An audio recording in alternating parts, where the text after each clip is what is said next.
I can't tell you off the top of my head how large a large onion is, or how hefty a medium tomato should be. That's why it can be so maddening, frustrating, confusing when recipes call for a small, medium or large piece of produce and all you can do is stare at the supermarket bin and wonder. Small, medium, large. That's clothing size, says vegetable expert and cookbook author Deborah Madison. Vegetables don't come small, medium, large. While there are definitions using weights and diameters in the Book of Yields and the Chef's Book of Formulas, yields and sizes, the typical home cook isn't lugging a size chart down the produce aisle. And when it comes to cookbooks, one author's medium might be another's large, and so on. Medium might be the smallest you can find of certain vegetables anyway. Golf ball size shallots, I'm looking at you.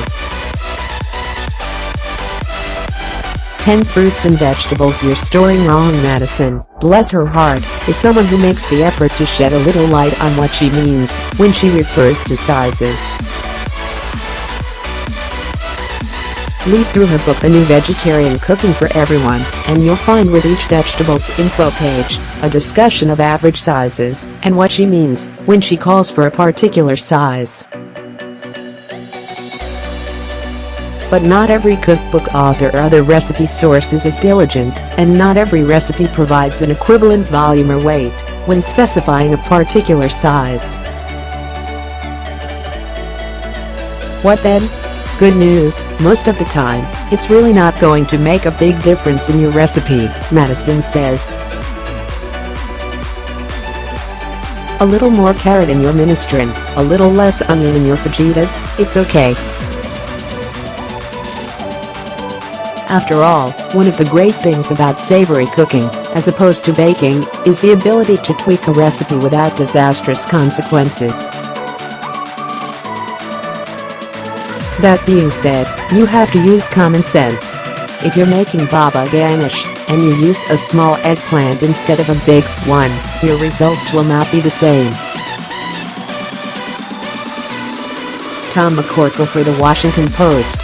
Food styling by Bonnie S. Benwick. The Washington Post. Smalls of anything seem particularly hard to find these days at the grocery store. Onions like globes, massive bell peppers. Even digging through the bin is unlikely to yield much variation. That's not by accident.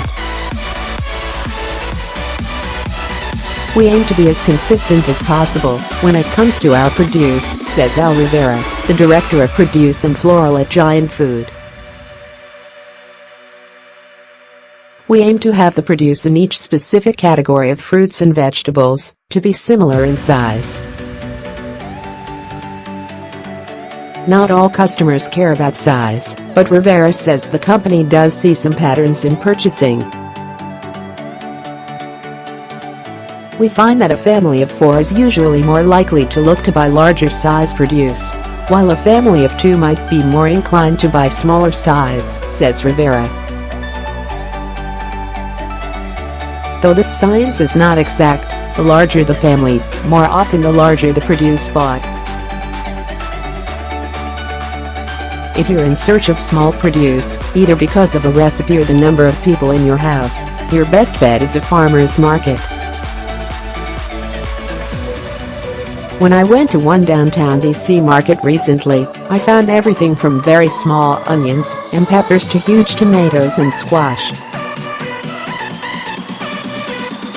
One vendor's eggplant selection alone consisted of tiny fairy tales, slender Asian and the traditional Italian, ranging in size from small to extra large, according to my own personal definitions, of course.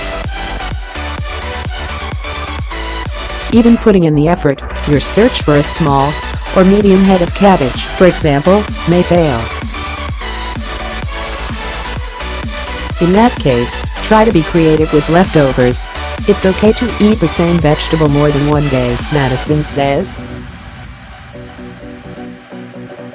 Just don't let them languish.